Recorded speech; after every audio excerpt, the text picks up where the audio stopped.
ओम नमो भगवते वासुदेवाय नमः। स्वागत है आप सभी का मेरे यूट्यूब चैनल पर। मैं हरिओम शर्मा आज आपको पौष मास के 5वें अध्याय की कथा सुना रहा हूँ। 5वें अध्याय में आप जानेंगे कि किस प्रकार भगवान सूर्यदेव की आराधना करने से संतान का सुख प्राप्त होता है। राजा देवऋषि नारद से कहने लगा कि हे देवऋषि, कृपा करके ये बताइए कि भगवान सूर्यदेव की पूजा करने से कौन कौन से फल की प्राप्ति होती है, किस प्रकार से हमें भगवान की पूजा करनी चाहिए, साथ ही अगर किसी को संतान सुख ना हो तो किस प्रकार से पूजा करें। देवऋषि नारद जी कहने लगे कि हे राजन, भगवान सूर्यदेव सभी की मनोकामना पूरी करते हैं। भगवान सूर्यदेव हमारे प्रत्यक्ष देवता हैं, लेकिन रविवार का जो दिन होता है यह भगवान सूर्यदेव की पूजा का दिन होता है। रविवार का व्रत भगवान सूर्यदेव का व्रत होता है। जिनको धन चाहिए, संतान चाहिए, शरीर निरोगता चाहिए, उनको रविवार के दिन भगवान सूर्यदेव की आराधना जरूर करनी चाहिए। इससे सूर्यदेव प्रसन्न होकर के अपने भक्तों की मनोकामना पूरी करते हैं। सर्वप्रथम सुबह स्नान करें। स्नान करने के बाद में भगवान सूर्यदेव को अर्घ्य दें। उसके बाद में भगवान विष्णु का पूजन करें। तांबे के लोटे में जल भरें, उसमें पुष्प डालें, अक्षत डालें, ओम सूर्याय नमः, भास्कराय नमः आदि मंत्रों का जाप करते हुए भगवान सूर्यदेव को अर्घ्य दें। भगवान सूर्यदेव के नाम का एक दीपक जलावें। भगवान के मंत्रों का जाप करें और अपनी इच्छा बोलें। इससे भगवान सूर्यदेव प्रसन्न होकर के मनवांछित फल प्रदान करते हैं। उसके बाद में भगवान विष्णु का पूजन करना चाहिए। भगवान विष्णु के जो बाल गोपाल की मूर्ति होती है उनको स्नान कराए, वस्त्र पहनाए, चंदन का टीका लगाए, उनके सामने दीपक जला करके ओम नमो भगवते वासुदेवाय नमः, ओम नमो नारायणाय नमः मंत्रों का जाप करें। भगवान सूर्यदेव और भगवान विष्णु सभी मनोकामनाएं पूरी करते हैं। हे राजन, मैं तुम्हें एक प्राचीन इतिहास सुनाता हूँ।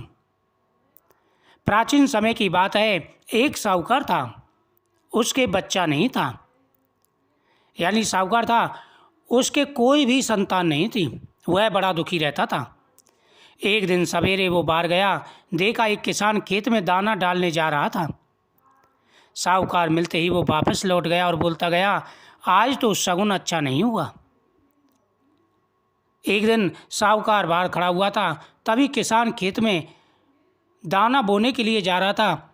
सामने साहूकार को देख करके वह घर वापस लौट गया और वापस लौटते हुए बोलने लगा, आज मेरा दिन अच्छा नहीं हुआ, आज शगुन अच्छे नहीं हैं। यह सुनकर के साहूकार को बहुत बुरा लगा। साहूकार ने सुना, उसका मुंह उतर गया।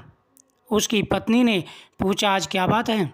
साहूकार ने कहा, हम निर्वंशी हैं। यहाँ तक कि लोग हमारा मुंह देखने का भी धर्म नहीं समझते।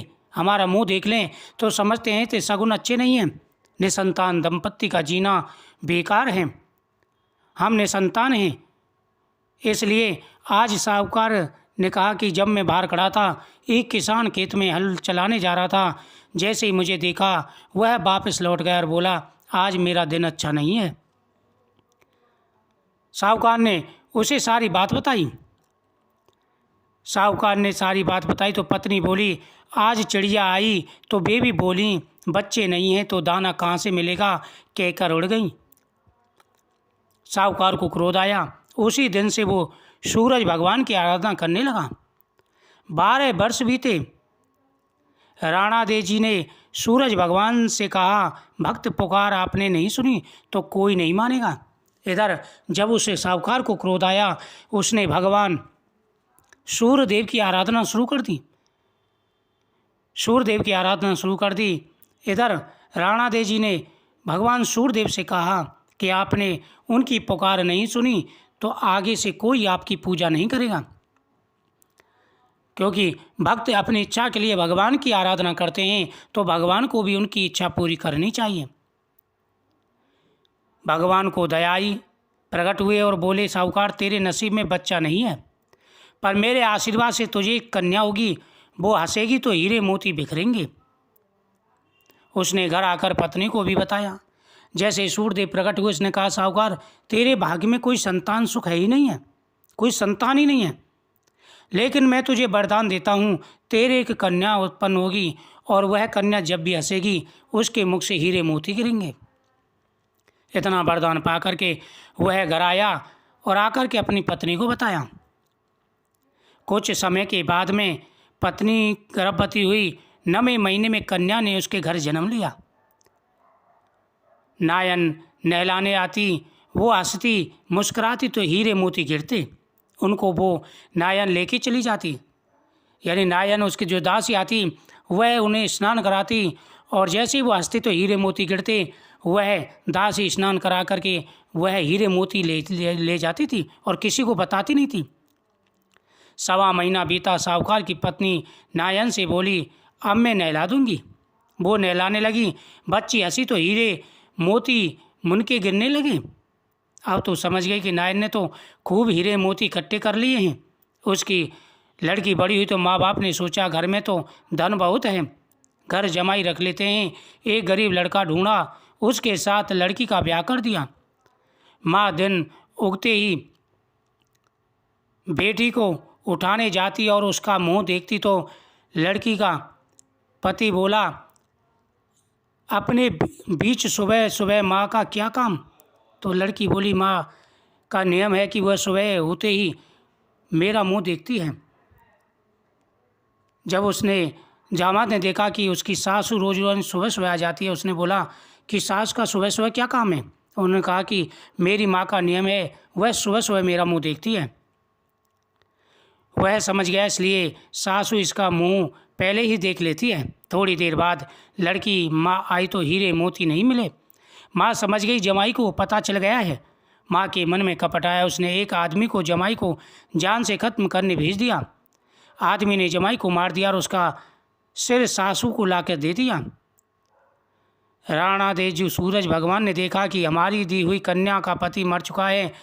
सूरज भगवान मानव रूप धर कर भिक्षा मांगने गए और उस कन्या के पति का सिर ले आए।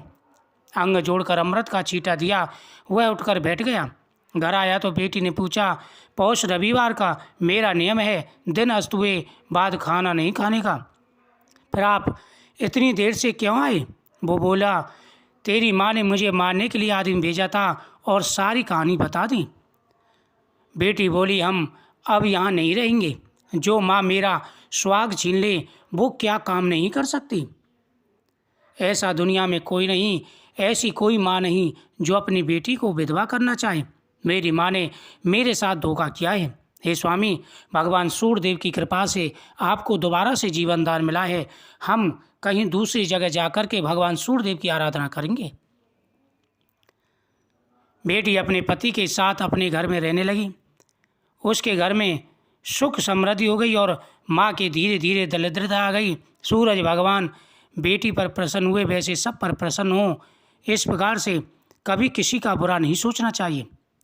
हमेशा सबका भला सोचें, बुरा सोचने वाले का बुरा ही होता है। हे राजन, जो व्यक्ति रविवार के दिन और पौष मास में इस कथा को सुनते हैं उनके घर में धन धान बढ़ता है।